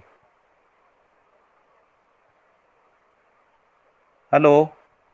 भैया भैया आवाज क्लियर आ रही? नहीं, संदीप भाई के ने लिखा है कि उनको आवाज नहीं आ रही।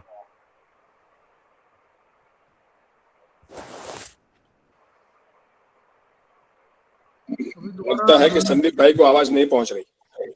नहीं, अभी उन्होंने दोबारा ज्वाइन किया। भैया अभी आवाज आ रही है क्या? हाँ आ रही है, अब तो आ रही है। आपकी आवाज आ रही। दोबारा लॉगिन करके आया हूँ। हाँ ठीक है वही। थैंक यू भैया। ठीक है। तो फर्स्ट पैराग्राफ अगर अपन देखेंगे ना परिभाषा वाला, हाँ तो इसमें जो मानव लक्ष्य है ना, समाधान, समृद्धि, अभय, सहस्तित्व, तो चारों चीजें आ रही हैं किस पेज पे? फर्स्ट पैराग्राफ में। हाँ पहला पैराग्राफ, हाँ परिभाषा जिसको कह रहे हैं। हाँ, जैसे संबंध में मूल्य, मूल्यांकन, उभय तृप्ति, तो इसको अपन न्याय या समाधान के नाम से जानते हैं। हाँ हाँ परिवार, सहज, आवश्यकता से अधिक उत्पादन, इसको समृद्धि के नाम से जानते हैं। हाँ। व्यवस्था, सहज, प्रमाण को प्रस्तुत करने का मतलब उसको बोलते हैं। नहीं, मूल्य, चरित्र, नैतिकता, पूर्ण आचरण, ये अभय है। हाँ, और व्यवस्था, सहज, वो प्रमाण, सहस्तित्व है, ऐसा ये चारों आए हैं उसमें। सहस्तित्व तो आगे है ना, व्यवस्था में भागीदारी। हाँ वही, वहां से प्रमाण से लेके भागीदारी तक ये सब सहस्तित्व है। तो व्यवहारवादी का दूसरा मीनिंग ये हो गया, समाधान, समृद्धि, अभय, सहस्तित्व, इन हाँ चारों को मिला के व्यवहार बोल रहे हैं। हाँ, उस चारों को मिला के व्यवहार कर रहे हैं। और महत्वपूर्ण बात है कि ये एक व्यक्ति में नहीं होता, ये है ना, एक व्यक्ति में नहीं होता है। एक व्यक्ति में केवल समाधान हो सकता है। हाँ, नहीं, एक आदमी में समाधान भी नहीं हो सकता, क्योंकि समाधान करवाने के लिए दूसरा आदमी चाहिए। हाँ, उसको प्रमाणित करने के लिए दूसरा आदमी चाहिए, है ना। फिर इसके बाद समृद्धि परिवार, समृद्धि परिवार में है। मूल्य, चरित्र, नैतिकता का आचरण समाज में है। और समाज जब व्यवस्था में प्रमाणित करता है अपने को और व्यवस्था में भागीदारी करता है, तब सहअस्तित्व का प्रमाण आता है। तो आपने बिल्कुल सही कहा कि समाधान, समृद्धि, अभय, सहअस्तित्व जो है उसके पूरी मानव जाति में जो समाधान, समृद्धि, अभय, सहअस्तित्व का जो आचरण है, उस रूप में व्यवहारवादी समाज जो है वो स्पष्ट होगा। और फिर वो कह रहे हैं कि शिक्षा संस्कार पूर्वक ही ये हो सकता है। पहले जो भी आदमी ने आज तक कोशिश किया है उसको व्यक्तिवादी किया है, व्यवहारवादी उसको व्यक्तिवादी तरीके से, और फिर अधिकतम जो गए हैं तो समुदाय तक गए हैं। समुदाय के बाद में और समुदायों में फिर वो समस्या बनी रही है कि हर समुदाय स्वयं को श्रेष्ठ, दूसरे को नेष्ठ मानते रहे हैं। इसके कारण से उनमें आपस में द्वेष बना रहा। इसलिए बाबा जी ने पिछले अध्याय में ये कहा कि एक समुदाय से भी नहीं निकला और सब समुदायों से मिलके भी नहीं निकला। व्यवस्था का जो स्वरूप है और बाह्य विरोध है, वो एक समुदाय से या एक समुदाय, अनेक समुदाय मिलके भी नहीं कर पाए हैं इसको। इसका जो समन है वो नहीं कर पाए हैं। ऐसा हम लोगों ने पहले अभी पढ़ा था ना, थोड़ी देर पहले। फिर जो इसके इस पैराग्राफ के सेकंड पोर्शन में शास्त्र को डिफाइन किया गया है। हाँ, तो जो मुझे समझ में है, कोई भी चीज अध्ययन विधि से किसी को समझा दी जाए, उस कार्य प्रणाली को शास्त्र बोलते हैं। लिखा है ना, शास्त्र का तात्पर्य शिक्षा संस्कार पूर्वक ग्रहण योग्य सभी उपक्रम और हाँ, प्रणाली, कार्य प्रणाली। हाँ, यानी कि जो एजुकेशन जिसको बोल रहे हैं, उसको शास्त्र के नाम से जानते हैं। नहीं, अब जैसे व्यवहारवादी समाज शास्त्र, ऐसा हम लोग बोल रहे हैं, है ना। व्यवहार का ये डेफिनेशन दे दिया, शास्त्र का यहाँ दिया है, और समाज का नेक्स्ट पेज पे दिया 28। हाँ, व्यवहारवादी समाज का डेफिनेशन हो गया, और शास्त्र का मतलब है कि धारक वाहक के रूप। हैं? इस पैराग्राफ में सिर्फ व्यवहारवाद का हुआ है, समाज का जो डेफिनेशन है पेज नंबर 28 पे दिया है, हाँ, पेज नंबर 20। थर्ड लाइन में। हम्म। समाज शब्द का अर्थ भी उक्त स्पष्ट परिभाषा और उसके आशयों को पुष्ट करता है। हम्म। यथा पूर्णता के अर्थ में किया गया यत्न सहित गति। पूर्णता के अर्थ में किया गया यत्न सहित गति, यानी मानव समाज की, जी मानव व्यक्ति की नहीं। हम लोगों में सबसे बड़ी जो गड़बड़ी हो रही है वो यही हो रही है कि हम लोग इसको व्यक्तिवादी कार्यक्रम मान लेते हैं, तो इसलिए समाज के अर्थ में गति बनती नहीं है। तो जब तक हम समाज के अर्थ में संबंध को नहीं पहचानेंगे तब तक समाज के अर्थ में जो संबंध और उसके आधार पे जो सम्मिलित गति है वो आएगी नहीं। इससे पहले विश्वास जो शब्द है ना, वर्तमान में विश्वास जो परिभाषा के अंदर लिखा हुआ है, हम्म। इसको फिर नीचे बाबा जी ने डिफाइन किया है। विश्वास हाँ, को, विश्वास का तात्पर्य विश्वास का तात्पर्य वर्तमान में सर्वतोमुखी समाधान और उसकी निरंतरता से है। सर्वतोमुखी समाधान का तात्पर्य अस्तित्व मूलक मानव केंद्रित चिंतन। ये यहाँ से ब्रैकेट शुरू हो रही है और समाज शब्द जहाँ आगे लिखा है ना, हम्म। 20, तो वही है ना, ये कहा ना, सर्वतोमुखी समाधान का तात्पर्य अस्तित्व मूलक मानव केंद्रित चिंतन से है। ये सेंटेंस यहाँ खत्म हुआ। तो अस्तित्व मूलक मानव केंद्रित चिंतन को यहाँ डिफाइन किया, नीचे जो ब्रैकेट में डिफाइन किया ना।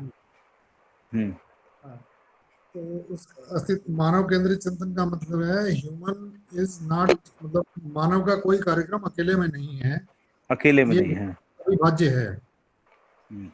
और ये दृष्टापद प्रतिष्ठा रूपी महिमा, यानी कि वो जीवन रूपी एक जीवन, मानव में जो भी समस्याएं हैं वो भी सम्मिलित रूप से ही है, मानव में जो समाधान है वो भी सम्मिलित रूप में ही है। परिवार में भी जो समस्या है वो सम्मिलित सभी के योगफल में ही है।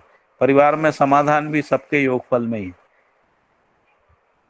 एक व्यक्ति के समाधानित होने से परिवार समाधानित नहीं होता। हाँ, एक व्यक्ति के समाधान से परिवार जो है उससे प्रेरणा ले सकता है समाधान में जीने की है। लेकिन व्यक्ति का समाधान परिवार का समाधान नहीं है, परिवार का समाधान समाज का समाधान नहीं है, समाज का समाधान राष्ट्र का समाधान नहीं है, राष्ट्र का समाधान मानव जाति का समाधान नहीं। तो मानव जाति का जो समाधान है वो व्यवहारवादी समाज के रूप में व्यवस्था में भागीदारी के अर्थ में, इसी को सर्वतोमुखी समाधान कह रहे हैं। हर स्तर पे, हर कोण, हर परिप्रेक्ष्य में समाधान। सर्वतोमुखी समाधान को इन्होंने डिफाइन किया है, मानव की अस्तित्व में अविभाज्यता, ये पहला फैक्टर है उसका। हाँ, तो वो अविभाज्यता का पहचान कहाँ से होगा? पहले संबंध में स्वीकृति, फिर परिवार में अविभाज्यता, फिर समाज में, फिर समाज से राष्ट्र और राष्ट्र से पूरी मानव जाति और संपूर्ण प्रकृति के साथ अविभाज्यता में अपने आचरण को पहचानना, तभी तो अविभाज्यता के रूप में होगा, है ना। यानी जब हमको पूरी मानव जाति संपूर्ण प्रकृति के साथ अपनत्व स्थापित हो जाए, अनन्यता स्थापित हो जाए। आगे फिर यत्न को डिफाइन किया है, यत्न के साथ यत्न, प्रयत्न और प्रज्ञा, इन शब्दों को डिफाइन किया है। प्रज्ञा का मीनिंग जो मैंने ड्रॉ किया है वो है समझदारी पूर्वक। हाँ, प्रज्ञा का मतलब ज्ञान, विवेक, विज्ञान को सम्मिलित रूप से प्रज्ञा कह रहे हैं।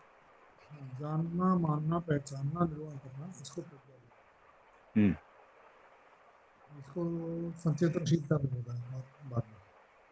हाँ जी। इसी का सिनोनिमस हो गया ना। फिर इसी पेज के लास्ट में जाके जागृति को, मानवीयता को डिफाइन किया। जागृति इक्वल टू मानवीयता, मानवीयता इक्वल टू, यहाँ इसको अपनी संस्कृति, सभ्यता, विधि व्यवस्था,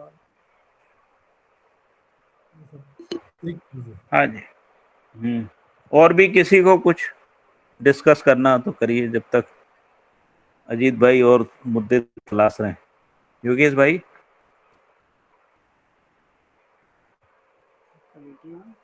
हाँ भैया। कुछ और मुद्दा है जो अभी जो हुआ उस पर डिस्कस क्या कर रहे? हाँ, वैसे तो मुझे तो कोई मुद्दा अभी दिख नहीं रहा है, अच्छा। लेकिन ये जो अभी पद्मा जी ने पूरा जो पठन किया, मतलब उसको हाँ हाँ, समझाते हुए पठन किया, केवल पठन हुआ। केवल पठन हुआ। अब अपन समझ रहे हैं। अब जैसे अच्छा। अभी अजीत भाई ने जो किया, और कल फिर मैं इसको रिवाइज करूंगा, फिर आगे का पठन करेंगे, ऐसा। ठीक ठीक बात है। ठीक। तो 3 स्टेप हो गए इसके। एक है कोई एक व्यक्ति पठन करेगा, उसके फिर हम बाद लोग सम्मिलित रूप से उसको कोई मुद्दा होगा तो उस पर चर्चा करेंगे, और थर्ड में मैं उसको रिवाइज कर दूंगा, फिर आगे बढ़ जाएंगे, ठीक ऐसा। बात है। तो सबकी मतलब अभी, भागीदारी हो जाए। हाँ हाँ जी, अभी पद्मा जी ने जितना पठन किया उसमें से किसी को कोई अगर प्रश्न है, कुछ बात रखनी हाँ, है तो वो रख सकता बात है। रखना है, स्पष्टीकरण है, कोई चीज स्पष्टीकरण। ऐड करना है ना, ठीक बात है। ठीक कोई बात। बात समझाना है, कि कोई मुद्दा उठाता है उसको कोई कहता है कि मैं समझाता हूँ, मैं कैसे समझाऊं, ऐसे ठीक ऐसे चलेगा चर्चा, है ना। ठीक ठीक ठीक बात है। बढ़िया हम्म, भैया। तो वही तो तय हुआ था अपना सबका। बिल्कुल। हम्म,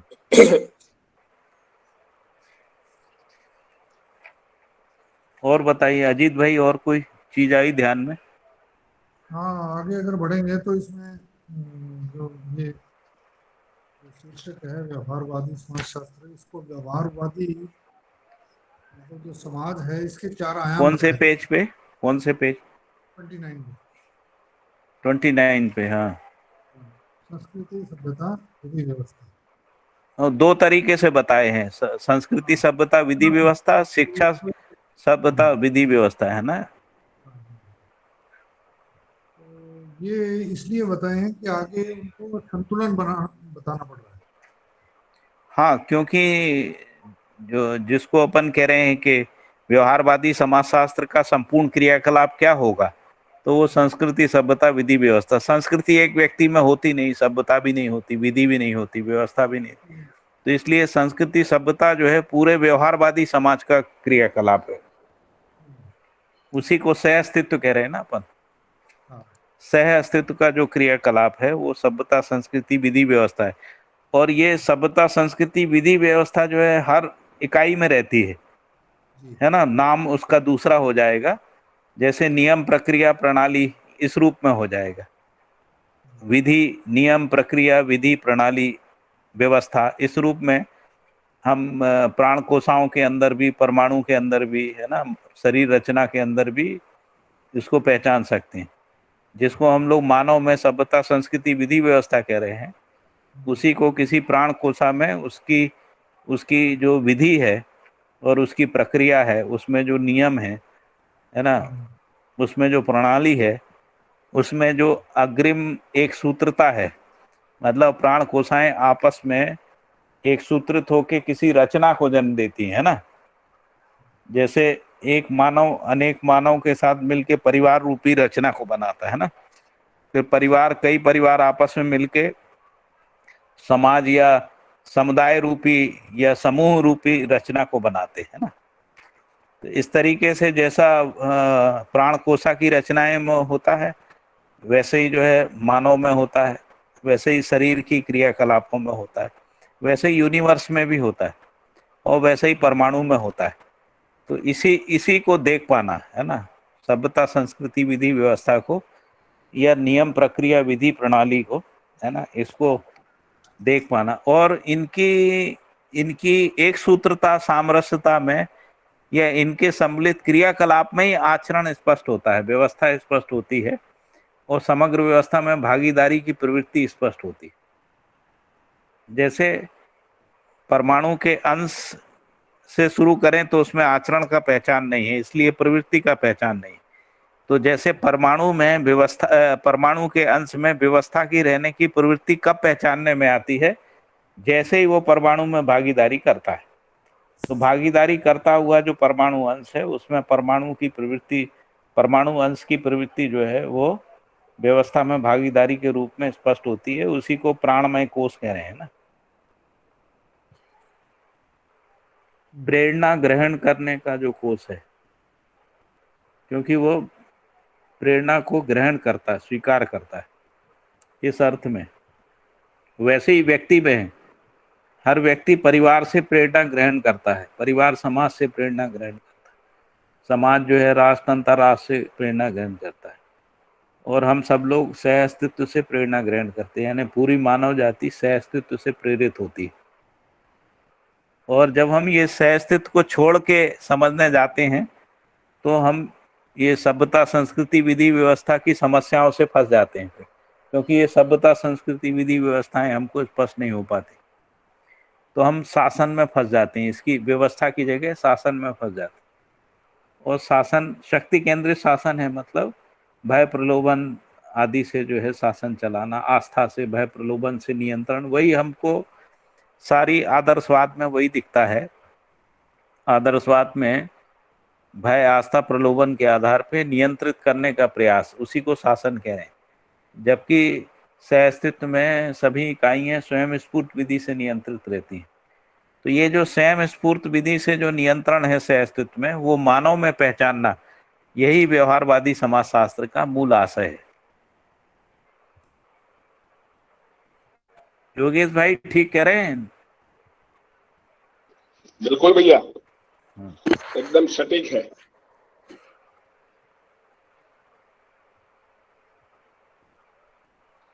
सटीक और मतलब उसके पूरे फैलाव के साथ बताया। जी जी। तो वसुंधरा बहन ठीक है, आपको स्पष्ट हो रहा है?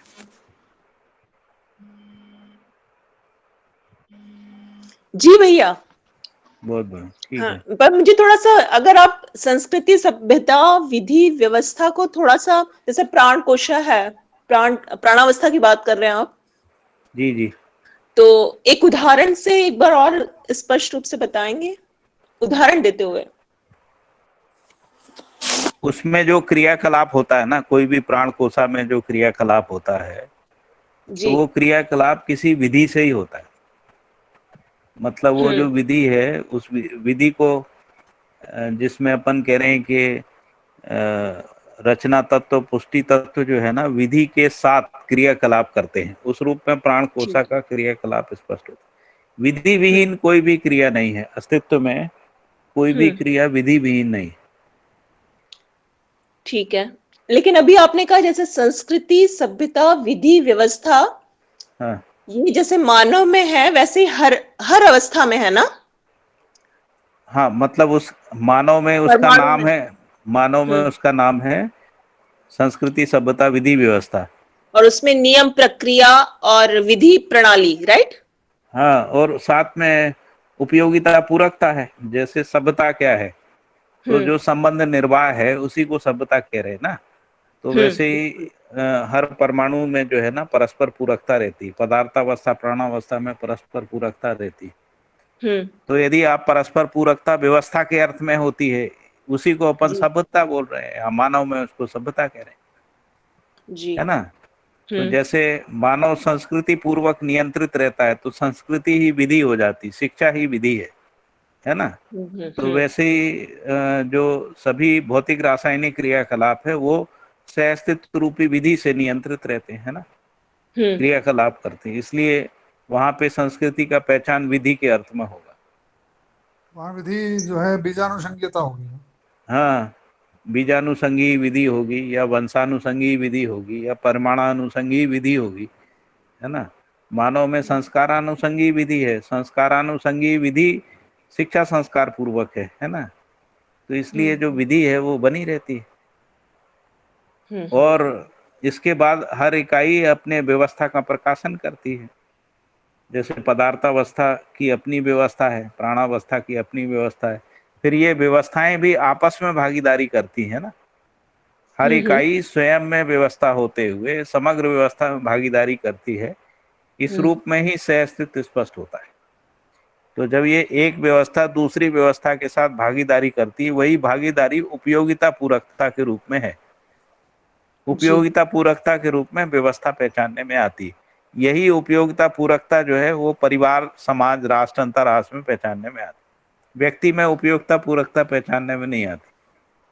परिवार में जितने भी सदस्य होते हैं वो सब एक दूसरे के पूरक होते हैं, एक दूसरे के लिए उपयोगी होते हैं। और और यदि मनुष्य उपयोगिता और पूरकता का निर्वाह होता है, उसी को न्याय कह रहे हैं, जिसको अपन न्याय कह रहे हैं। तो उसी तरीके से प्रकृति में है ना। पदार्थावस्था प्राणावस्था के लिए पूरक है, प्राणावस्था पदार्थावस्था के लिए पूरक है। ये दोनों जीवावस्था के लिए है, जीवावस्था जो है वो इन दोनों के लिए है।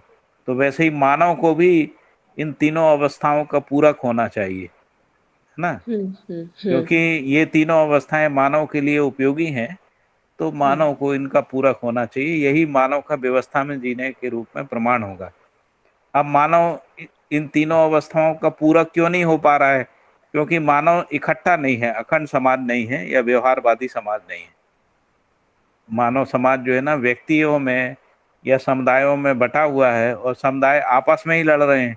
जब वो आपस में संघर्ष कर रहे हैं तो वो कैसे भागीदारी करेंगे? जैसे हमारे शरीर में यदि कैंसरस ग्रोथ होती है ना प्राण कोशिकाओं की, जी। तो वो आपस में ही संघर्ष में सारी ऊर्जा खत्म हो जाती है, तो शरीर की व्यवस्था को बनाए रखने की ताकत ही खत्म हो जाती है। ऐसे ही इम्यून सिस्टम कमजोर होने से होता है। जब इम्यून सिस्टम कमजोर होता है तो जो जी। शरीर की सारी ताकत जो है ना, वो जो इम्यून सिस्टम को बनाए रखने में ही लग जाती है, तो शरीर स्वस्थ नहीं हो पाता।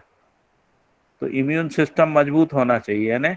इम्यून सिस्टम का मतलब जिसको अपन ऑर्डरलीनेस कह रहे हैं, अंग अवयवों का काम सुचारू रूप से चलता रहे, वही इम्यून सिस्टम है। जी। तो यदि उसमें एक भी अंग कमजोर होता है तो बाकी अंग उसको सपोर्ट करके उसको मजबूत करते हैं,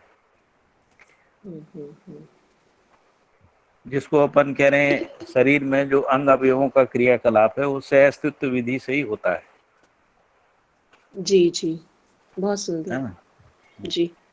तो ऐसा, तो वही कह रहे थे, इसी को अपन परमाणु में समझते हैं, इसी को प्राण कोशा में, इसी को अवस्थाओं में, पदार्थावस्था प्राणावस्था। तो प्राण, जैसे अपन पदार्थावस्था की जो प्रकृति है उसके संपूर्ण क्रियाकलाप को देखें, तो उसमें जो संपूर्ण क्रियाकलाप है वो किसी नियम से ही होता है। उसमें कोई ना कोई निश्चित विधि होती है, उसकी प्रक्रिया होती है, उसमें आगे गति के लिए कोई ना कोई प्रणाली होती है ना। और सम्मिलित रूप से वो व्यवस्था रहती है, क्योंकि वो नियंत्रण में रहता है, सब अनियंत्रित नहीं है ना। पदार्थावस्था प्राणावस्था अपने आप में अनियंत्रित नहीं है, असंतुलित नहीं है, इसलिए उन सभी में व्यवस्थाओं का प्रकाशन है। और ये स्वयं में व्यवस्था होते हुए जो बाकी अवस्थाओं की प्रकृति है उसके साथ पूरकता उपयोगिता का निर्वाह करते, उसी को समग्र व्यवस्था में भागीदारी कह रहे हैं। इसी अपेक्षा में मानव भी समग्र व्यवस्था में भागीदारी के योग्य हो जाए, इसके लिए मानव को व्यवहारवादी समाज के रूप में संक्रमित होना पड़ेगा। तो व्यवहारवादी समाज के रूप में संक्रमित होने के लिए उसको समुदाय चेतना से मानव चेतना में संक्रमित होना पड़ेगा, व्यक्तिवादी चेतना से मानवीय चेतना में संक्रमित होना पड़ेगा। उसी को क्रिया पूर्णता भी कह रहे हैं।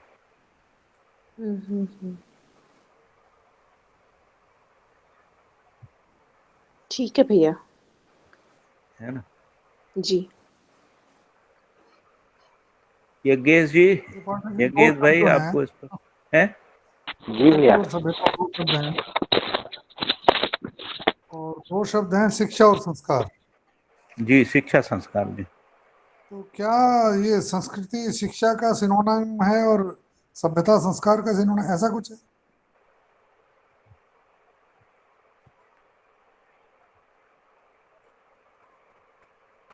नहीं है, ऐसा नहीं है। शिक्षा संस्कार जो है उसको सम्मिलित रूप में ही समझा जा सकता है, संस्कृति के रूप में ही समझ में आएगा शिक्षा संस्कार, संस्कृति के रूप।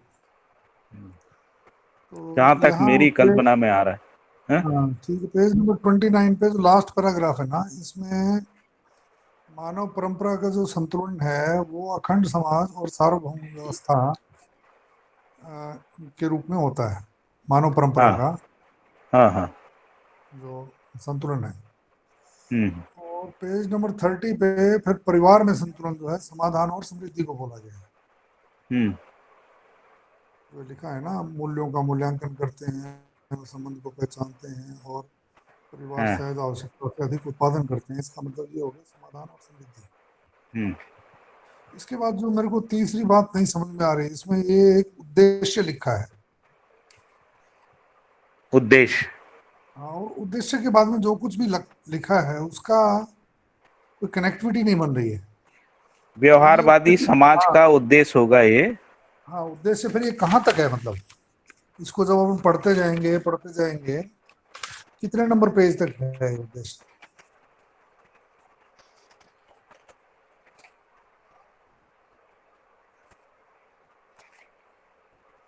पेज नंबर 30 से शुरू हुआ। मुझे लगता है कि लास्ट तक ही है, मतलब इसमें दो ही चीजें स्पष्ट की हैं उन्होंने। एक परिभाषा और व्यवहारवादी एक समाज उद्देश्य। क्या है, व्यवहारवादी हाँ समाज क्या है और उसका उद्देश्य क्या है। हाँ, तो ये फर्स्ट पैराग्राफ में कोई निकलता है उद्देश्य क्या निकल रहा, मतलब इसमें ये षट आवेशों के बारे में बताया और 3 तरह की पूर्णता के बारे में बताया पहले। हम्म। उसके बाद ये परमाणु में आवेशित गति और मानव में आवेशित गति, इसका जिक्र है। हम्म।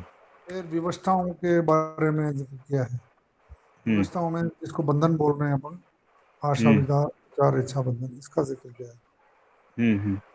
है ना। तो इसमें यही कह रहे हैं ना कि ये सबसे मुक्ति चाहता आदमी,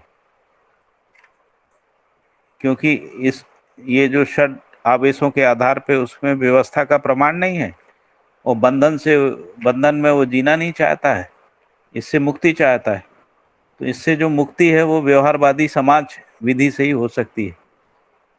उसी को वो स्पष्ट करते हुए जा रहे हैं और वो लास्ट में जाके इसको और स्पष्ट कर रहे हैं। जो यदि आप देखें तो जो अंतिम अंतिम 40 नंबर का पेज है, हाँ 40 नंबर का पेज, तो उसमें उन्होंने ये स्पष्ट कर दिया है कि मानव में क्या क्या इच्छा है ना। 41 में 40 में है ना, पेज नंबर 40 में 40 में। सर्वतोमुखी हमारे वाले में समाधान पाने की मेरे इच्छा वाले में सर्वतो 41 और 42 पे 9 तरह की जो इच्छाएं बताई है। हाँ, वो कोई बात नहीं, वो कहीं कहीं आगे पीछे हो, 41 42 पे। तो वहां जाके वो स्पष्ट कर रहे हैं। और लास्ट में कंक्लूडिंग जो है वो भी यही है, अभी तक नियम नियंत्रण संतुलन सहित व्यवहार में प्रमाणित नहीं हो पाए हैं, है ना। जीवन मूल्य प्रमाणित होने पर ही मानव मूल्य प्रमाणित होते हैं। समाधान के साथ न्याय होने से सुख समाधान समृद्धि होने से शांति, समाधान समृद्धि, अभय होने से संतोष होता है ना। तो यही उद्देश्य के रूप में लास्ट में हाँ, ये कंक्लूड कर रहे हैं। उद्देश्य आ गया ना, समाधान समृद्धि अभय से अस्तित्व उद्देश्य है। ये हम्म। व्यवहारवादी समाजशास्त्र का उद्देश्य है, ताकि हाँ। ये चीजें प्रमाणित हो पाए। हम्म।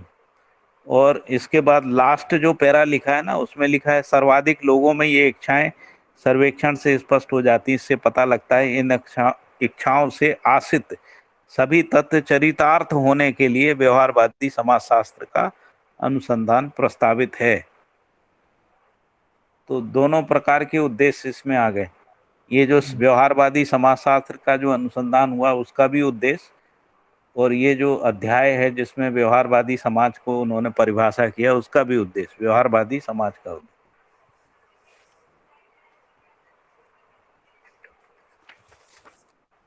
और बाकी में सब विश्लेषण किया है। जैसे उन्होंने कहा कि भाई क्या दिक्कत हुई, तो जैसे 31 पेज है, इसमें लिखा ना, मानव यह आदिकाल से मानता आया है कि हमें दिखता है।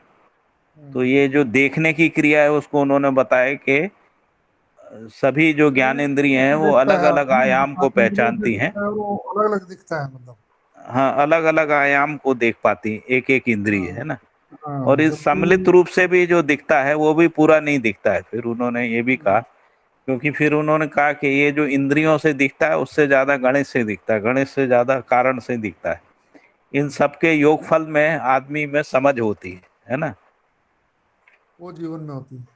हाँ, वो जीवन में होती पेज नंबर 30 पे पाठक जी, जो पैराग्राफ नंबर 1 खत्म हो रहा है, है। पढ़िए क्या पैराग्राफ। जागृति मूलक विधि से जागृतिगामी कार्यक्रम सफल होता है, यानी कि अध्ययन विधि से हाँ, ये सफलता का मतलब वो बता रहे हैं। जागृति मूलक विधि यानी जिसको शिक्षा संस्कार कहते हाँ हाँ हैं। जागृति गामी कार्यक्रम का मतलब जिसको व्यवस्था में भागीदारी करें। हम्म, जागृति मूलक अभिव्यक्ति संप्रेषणा को कोई ना कोई एक मानव अनुसंधान पूर्वक। नहीं, मैं यही कह रहा था कि वो जिसको बोलते हो ना आप, अनुभव मूलक और अनुभवगामी, हाँ हाँ ये इसका यहाँ जिक्र किया है उन्होंने। भाई जब कोई आदमी अनुसंधान करता है और वो सभी चीजों को, दिशा, मार्ग, कोण, संस्था, हाँ, विकास, ह्रास, जागृति और परमाणु तो ये अस्तित्व, अनुसंधान पूर्वक वो समाधान को हाँ, प्रस्तावित तो कर करता है। देता है और उसको फिर प्रमाण पूर्वक और अभिव्यक्त और संप्रेषित कर देता है। हम्म। यहाँ तक मुझे कोई दिक्कत नहीं है। आगे जो लास्ट सेंटेंस लिखा है ना, मार्ग और दिशा इन दो मुद्दों पर विचार कर देंगे, ये कहीं से हाँ, कट पे हो गया है क्या है? मतलब इसकी इससे कोई मतलब कनेक्टिविटी नहीं बन पा रही है मुझे पूरे पैराग्राफ की। नहीं नहीं, नहीं नहीं, कट पिट के नहीं आए। हर हाँ व्यक्ति जागृति पूर्वक ही दिशा, मार्ग, कोण, संस्था ये सब कहते हुए अभिव्यक्ति संप्रेषित करता है। मार्ग और दिशा इन दो मुद्दों पर विचार करके देखते हैं। तो उन्होंने आगे जो है मार्ग को भी डिफाइन किया है। जैसे आंख से हम देखते हैं तो मार्ग एक सीमा तक दिखता है, लेकिन मार्ग वहां तक होता है जहां तक पहुंचना है हमको, है ना। जैसे हमको नहीं, हमको इसमें जिस तो बाबा लक्ष्य जी ये तक बोल रहे पहुंचना हैं कि है, जो मार्ग वहां मार्ग है है। आंखों से नहीं दिखता लेकिन समझ समझ में आता है। हाँ, समझ में आता है, यानी समाधान पूर्वक समझ में आता है ना, ऐसा हो। हम्म, तो वो मार्ग की बात हो गई, ऐसी दिशा की बात है। तो दिशा इसी तो हो को गया स्पष्ट किया जागृति। उन्होंने। आंखों से देखी दिशा हुई मार्ग को दिशा देखने जागृति पर हुआ और मार्ग क्या हुआ? है। दिशा तो दो ही बोली है ना, ब्रह्म और जागृति। हाँ, तो आगे स्पष्ट किया ना नेक्स्ट पैराग्राफ में। हम्म, कहाँ आगे तो फिर बायोलॉजी आ गई।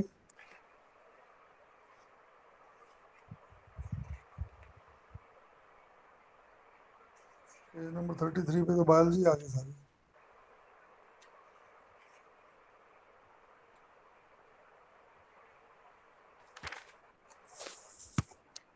तो दिशा तो जागृति ही है ना। हाँ, दिशा तो दो ही है, मतलब जागृति, ह्रास और विकास जिसको बोल रहे हैं। जागृति अजागृति है। मार्ग और दिशा इन दो मुद्दों पर विचार कर देखें। हम्म। ये किसी नहीं बन रही है।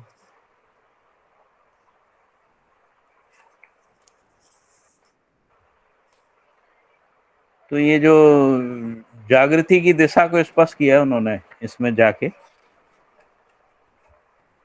मतलब जैसे पदार्थावस्था, प्राणावस्था, जीवावस्था, ज्ञानावस्था तक इस सब की जो क्रम है, जिसको अपन जागृति क्रम बोल रहे हैं ना, विकास क्रम कह रहे हैं, और फिर जागृति क्रम को यहाँ पर स्पष्ट किया है जाके पेज नंबर 39 में।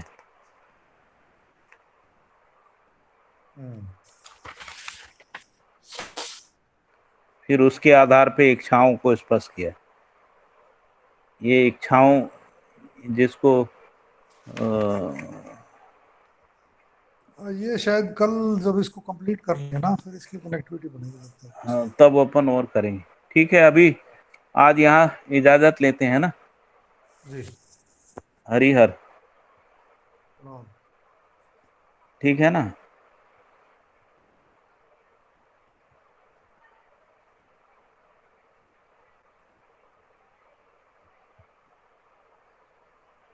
सुनील भाई, ठीक है, थैंक यू। हाँ भैया, धन्यवाद भैया। हाँ, शुभ रात्रि। हरि हरि। शुभ रात्रि। हाँ।